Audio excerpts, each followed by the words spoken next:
Jesus.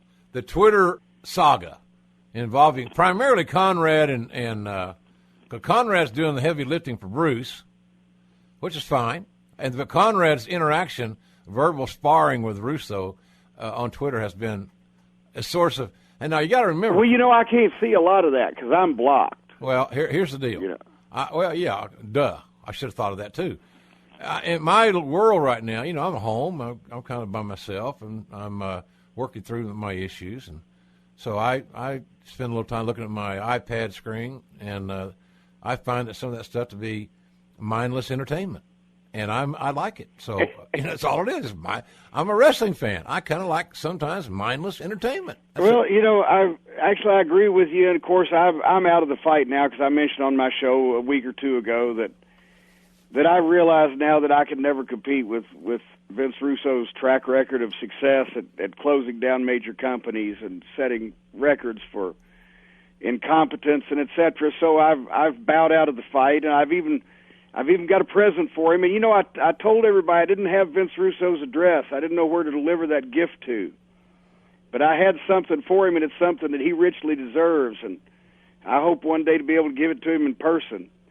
And JR, I was flooded. Every single person that's ever spoken to Vince Russo, or actually that just knows where he is, offered his address up to me and hoped and wished that I would give him that thing that I've got for him that is exactly what he deserves. I've never seen an outpouring of information like that from everybody that knows the guy, wanting to make sure that he gets what's coming to him. You're nothing but a humanitarian, good Samaritan. That's what you are.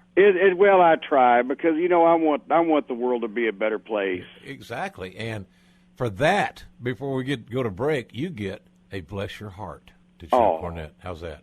Thank you. All right, folks, we're going to come back and talk some more with Corny. I got some questions from some of you on Twitter. A lot of them, I'm going to be honest with you, they pretty well sucked, and they didn't make the cut. But we have some that are okay. And if they're not okay, Corny and I'll just make fun of them. And we'll have all that and more after we thank one of our sponsors who makes this podcast possible for free, and that's TrueCar. Folks, there's something about TrueCar that a lot of people don't know.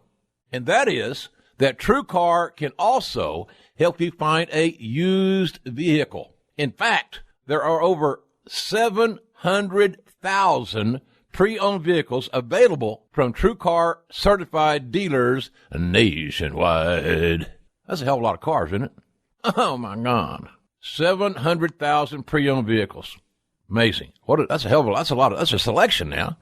Whether you're looking to buy a new or used, TrueCar gets you upfront pricing that empowers, letting you see what other people paid for the same car that you want so you know what a fair price is and feel confident about this buying experience. Because a lot of car buying experiences are a giant pain in the buttocks. And with TrueCar, you can connect with a certified dealer of your choosing to make the process quick and easy. Much like my dating life, quick and easy.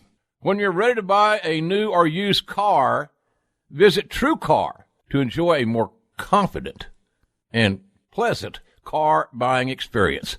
You don't hear those words used in the same sentence that often. TrueCar. And remember, as Gordon Sully would say, some features are not available in all states. I'll have another gin. This is Bulldog Bob Brown. If you want to get... Just read it. If you want to get over and stay over, you should check out the new episode of Killing the Town every Tuesday at podcast1.com, the Podcast One app, or subscribe at iTunes. Hey, Geigel, what the hell is iTunes? The Ross Report. Before we get to some of your Twitter questions for Jim Cornette, I just want to remind you folks to please hit the subscribe button at Apple Podcast. Now, here's why. You'll never miss an episode of The Ross Report. That's a good reason. New episodes will automatically be delivered to your phone or tablet as they are released on Tuesdays at 9 o'clock Eastern Time. So every Tuesday night at 9 o'clock, when you get your show, I'll have mine. We get them at the same time. I subscribe to my own show because I want it automatically downloaded into my devices, including my iPhone and my iPad. So, my iFamily, I guess. So be sure to leave us a 5-star rating and a review as well at Apple Podcasts. I saw a guy in Asheville last week at one of my appearances in Ingalls who said he was a big listener. He said, JR, I even went on and left you a rating, 5-star, of course, and some feedback. I said, well, how long did it take you? He said, maybe 2 minutes. So if you got an extra 2 minutes for me, I'd appreciate it at Apple Podcast. It's a big help, and we appreciate it. Back with James E. Cornette, my boy, is here this week. Always good to see. Follow Corny on Twitter at the Jim Cornette. At your own risk. Yeah, yes. And you could be subject to verbal abuse at any time. Exactly, and he'll block your ass now, I'm telling you. He will block your ass in a heartbeat if he's so provoked. Do not provoke this man. You mentioned your podcast, which I thoroughly enjoy. Some of your political rants are classic. You're much more educated on that lay of the land than am I, and you always will be, for that matter. That's only because I spend all day. The news is my white noise. I got it. You know, and then in the evening time, I turn over to Turner Classic Movies or something. But so the news is my white noise. I got to keep an eye on these people. Sure you do. Make sure we know what's happening. Don't want them doing anything without my knowledge. Tell us, how do you format your podcast? But Willie, it's very simple actually. We just basically talk in order of things that come up in my mind until I'm finished. I jot down some notes on. Oh gosh, I got to remember to mention this or to thank this person or to. Yeah, I do that. Yeah. You know, to basically just touch on some things. Something's pissed me off. Something's made me cranky. Whatever. And of course, my co-host Brian Last, he keeps track of some of the business, like making sure that we tell people how to get to our YouTube channel and such as that. But I think it's almost some of the appeal of my show is that it's like having a phone call or a discussion or a get together or shooting a shit with me once a week, because it's obvious we are very unprofessional. We do very little pre-planning. We put almost as little effort into the show as possible, so it will come off natural, and it appears to be as natural as you can get. Are you happy with the success of it? Yeah, I actually am, because now, regardless of whether it's a comic convention or a wrestling appearance or a fan fest or whatever the case, we get tons of people that have been listening to the show and actually know more about what I've been doing the past couple of years from the show and our cast of eccentric characters like Star Maker Bolin and his family, Ma Bolin and his brother Biscuits and Gravy, and et cetera, than they do, Jim Cornette and the Midnight Express or whatever it may be. So Brian Last is your Conrad? I don't think that Brian would enjoy that comparison, to be quite honest. I think he would rather say that Conrad is Bruce's Brian Last. Oh, okay. Well, I just trying to get the roll straight here, But otherwise, no. Brian is a very attractive young hip Jewish man from New York, whereas Conrad is a very large, fleshy Republican from Alabama. So you got complete, opposite spectrum there.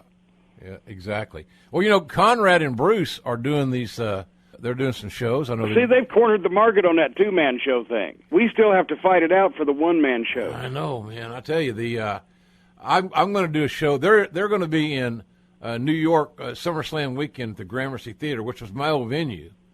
Not that I'm pissed or nothing, but we're going to have our show at the Gotham Comedy Club on Friday night. So I just moved mine to Fridays, and their shows were Saturday and Sunday. Well, now you pioneered the pay-per-view weekend extravaganza, did you not? Though I thought I did, but when you and I were talking earlier, you had a solution for this.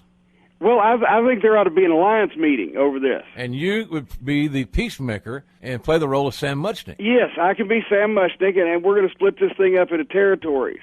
Each one of you are going to claim 6 pay-per-view weekends. and then there won't be any messing in the other guy's territory, elsewise we're going to start blackballing some people's asses. You damn right we are. You damn right we are. Well, I appreciate your concern. Everything's doing good. Hey, somewhere down the road, I'll get my people to see about booking something within a very comfortable drive of Louisville. That would be fantastic. As soon as you get your people to do that, you have your people notify my people, and that shouldn't take long because I haven't got as many people as I used to. I'll get a hold of Stacy through Facebook. Well, there you go. That's pretty much my people. Yeah, that's all you need, man. What else you want? Eggs in your beer? You got the best there. Hey, some of these questions, so we got some fun with these. What current WWE wrestler, male or female, won over Jim Cornette big time? That won me over big time. That indicates that I had a negative impression, and they had to somehow make up for it. Now, once again, I have not kept up regularly with the modern product. Our tag team. You're our tag team guys. But I like seeing the guys at NXT. Maybe it's the atmosphere.